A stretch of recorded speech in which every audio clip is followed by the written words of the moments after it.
It's great to be here for the first. I love being first at anything because when you're involved in the first, you get to help create the culture of something. I happen to believe very strongly that this kind of thing is needed all over the world. I get to speak to students all over the world. That's one of the things I love to do the most. I've just come back from South Africa where I spoke in 6 universities, not all in cities like this, but 6 different universities across the country. We had summits there with urban planners in universities, summits with high-level industry leaders, in mining in particular, summits with politicians, all in universities, and then I got to speak to students, which I liked even more. And it's great to be with you tonight, so thank you for inviting me. My accent is Australian because 25 years ago I left Australia. I came to live in Europe and work across Europe. Have been doing it ever since. I first came to your country 24 years ago and have continued to plague you with my presence ever since. But it's wonderful to be here tonight. I want to talk to you for a few minutes tonight on the future and shaping the future of the Netherlands and Europe before it shapes you. As a social futurist, I know certain things to be true about the future. And by way of introduction, it is said that Muhammad Ali once sat on a plane in first class sipping a Coke before takeoff, seatbelt unfastened, seat back reclined, totally not caring what was going on around him, as you would imagine Ali might do. And the stewardess came up to him and she said, "Sir, I'm going to have to insist you fasten your seatbelt. We're about to take off." He grunted. She walked away. She went about her duties. She came back about 2 minutes later. She found that Ali hadn't moved a muscle.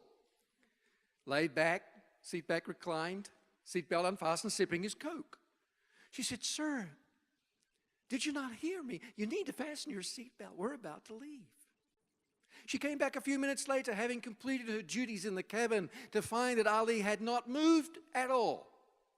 Seat back reclined, seatbelt unfastened, sipping his Coke. She said, "Sir, I must insist most forcefully that you fasten your seatbelt. We're about to leave." Ali looked up at her with that sort of mischievous Ali grin. He said, "Ma'am, Superman don't need no seatbelt." And I just wish I was half as quick-witted as that young stewardess. She looked Ali, Muhammad Ali, right in the eye and said, "Sir, Superman don't need no plane." And that, ladies and gentlemen, is what I call being on the front foot, being proactive, being ready for change, whatever change comes your way. And as a social futurist, as Alex told you, I'm researching all the time, and I have other people who help me do it.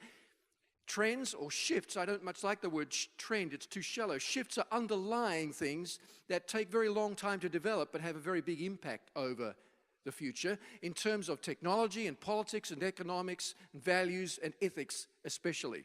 And as a social futurist, I can tell you there are several things that are axiomatic about the future. The first one is that if you don't shape the future, it does shape you. If you, perhaps as a student or an alumni here tonight, do not have a vision, not just for the business you work in or the particular industry you're in, but the complete sector that you will be part of, someone else's vision for that sector or business will reshape you. Because one way or the other, influence is going to flow in this equation. The second thing I know to be true about the future is that to shape it, you must engage present change. I think you're aware there's no point in sitting back today and saying, well, the world is going to be X in 10 years' time, perhaps. I'm not going to do anything about it until I get there. Because the future is, after all, the accumulation of decisions made in the present. The third thing I know is axiomatic about the future is that change is not equivalent across all sectors. You know, when it comes to change, a change in technology in one area might cause a tidal wave of change, in one sector of industry, for example, but in another, hardly a ripple. I could give you examples of that if we had time. The future will not be wholly or totally unrecognizable to us. When I was a child in 1927, I was told by my uncles and aunts, you know, that when I grew up, we'd all be flying around in helicopters like a TV show called The Jetsons. I know nobody here even knows what The Jetsons is, but it's a Jurassic Park cartoon, okay? It's that old. And this thing had people flying around in helicopters and hovercraft and junk like that. Now, of course, that hasn't happened. The future isn't totally unrecognizable. We play around with Wi-Fi and smartphones today that were unimaginable in our parents' generation, much less our grandparents. And yet when I came here the other day, I flew in a plane that was designed in the 1980s and built in the 1990s. So the change is not uniform. The rate of change is not uniform. And the final thing I know to be absolutely true about the future is that technology is not destiny. We are not, you and I, a product of the technologies we choose to adopt. We are a product of how we choose to use those technologies. Isn't that true? It's human choice that makes the difference between a wonderful future and something less desirable, whatever the technology we choose to employ. Now, there are several revolutions that will drastically change life in the Netherlands and Europe over the next 10 to 15 years. One of them, of course, is the ongoing digital revolution. In 1992, global internet traffic was at the level of 0.001 gigabytes per second. Today, it is 20,000 gigabytes per second. By 2021, it will be 100,000 gigabytes per second. That's just a few years away. And by 2021, we will have 1 million minutes of video crossing the cloud every second of the day, every day of the week. And we will have 3 times more gadgets hooked up to the internet than we have people on the planet. That is an astonishing rate of change through digitization. And the digital revolution is opening up to us a thing we call open innovation. How many are familiar with this term? It's simply the idea that if we're going to solve social and global problems, we have to work together.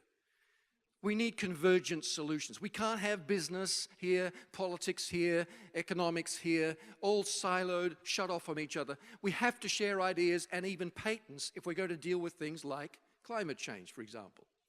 And so in that spirit, because of digitization today, we have IT working with medicine. Anybody here a medical student? Thank you. All the tired-looking people study medicine, you know. Oh, man, I'm doing it. It's hard. How many technology students here? Anybody? Thank you. He put his head up and looked around. Am I the only one? There's 3 or 4. That's great. We have IT working with medicine, working with what we call additive manufacturing, to most of us 3D printing, to give us the possibility within a decade of today of using a bio version of a 3D printer. That is a version that uses cellular material like that found in your body to build human organs from scratch for transplant purposes. This is a convergence of different industries working together to solve a problem. How many have heard of the Internet of Things? Okay, it's had a lot of press over the last 10 years, but it's only now starting to gain some traction.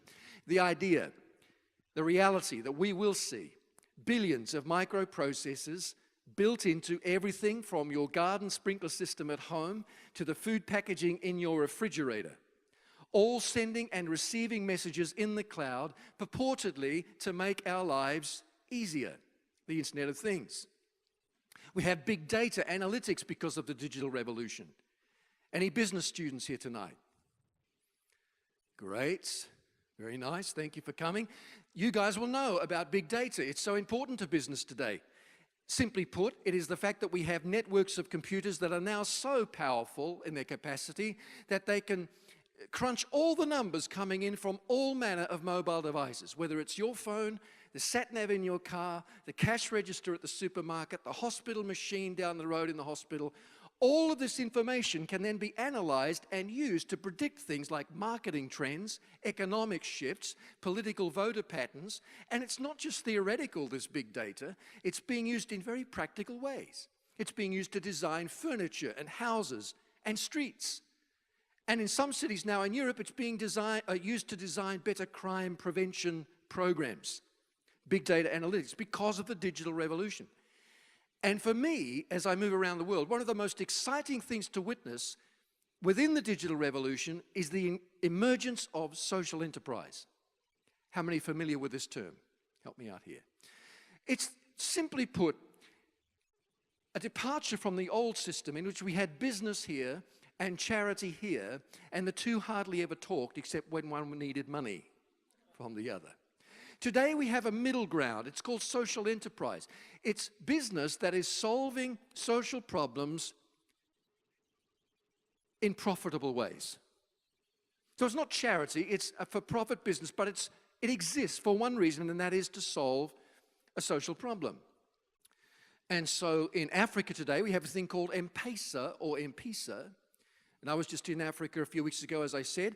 It's a wonderful social enterprise because it provides people in rural areas who have old school phones. Do you know there's more phones in Uganda today than there are light globes in Uganda? But they're not smartphones. They're just old school Nokia like we used to use 10 or 15 or more years ago. They have phones, but they have no banks. And so two young students, two young social entrepreneurs had a great idea. Let's take some new school technology, put it in old school phones so that people can do basic banking transactions in rural areas. Today, listen to this, today, 70% of all households in Kenya have at least one person who uses M-Pesa or M-Pesa. That, ladies and gentlemen, is a successful business model. And it was set up to solve a social problem. All of this is possible because of the digital revolution. It has also made us more aware, has it not, of environmental issues.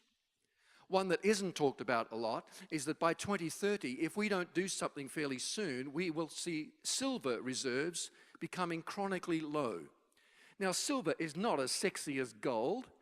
It's not as cool to talk about as platinum. But without silver, we'd be in trouble. It's at the core of many pieces of medical equipment. It's at the core of electronics. Most of you know that. It's at the core of nuclear reactors. Do you know the internet today, in Britain where I live, accounts for 8% of power output. 8% of our power grid goes on our engagement with the internet. And that doesn't sound like much. But if we in Britain continue to engage with the internet at the rate we are today, by 2030 or so, we will be using 100% of our power on the internet alone, which means that there'll be no power left for the refrigerator and no power left for your sexy new electric car because it's all taken up on the internet. So we have problems we have to solve even without climate change. And the digital revolution is making it possible for us to innovate together to solve or at least address some of those issues. But there are some challenges with digital, and you will recognize them, I'm sure, here in the Netherlands, just as we do in other countries. The first is the problem of social cohesion. Technology gaps are now opening up because of digital. In 2017, 51% of the global population is using the internet. Now, I don't know if you understand how young the internet is. I remember when there was no publicly accessible internet. I went through 6 years of university as an architect without ever having the internet. I know, that's horrifying, isn't it? It's hard to believe I'm even alive and can stand up here today and breathe the same air as you. There was no internet not that long ago, except among universities and military strategists. But today, 51% of the globe uses the internet. That still means, of course, that 49% don't. There's a gap in the technology. 2025, 70% of the world, according to Cisco, will own a smartphone. 70%. Do you remember when you got your first smartphone? How many remember the launch of iPhone in 2007?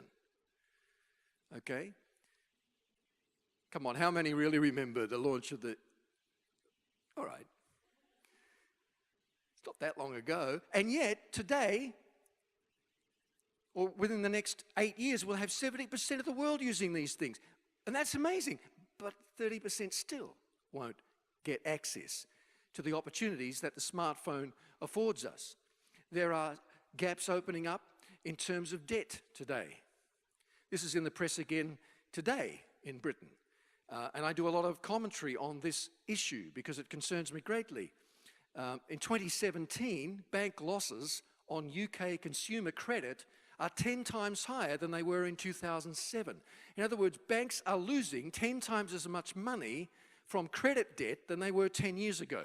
Just individual people who can't pay back their credit debt. Are you with me? Part of the reason for this, and something that's not often talked about, is what I call digital debt. Cash has weight. I find it messy, cash. It gets dirty and crumples in your pocket, and it's uncomfortable to carry around, but it has weight, and I can feel it leaving my pocket.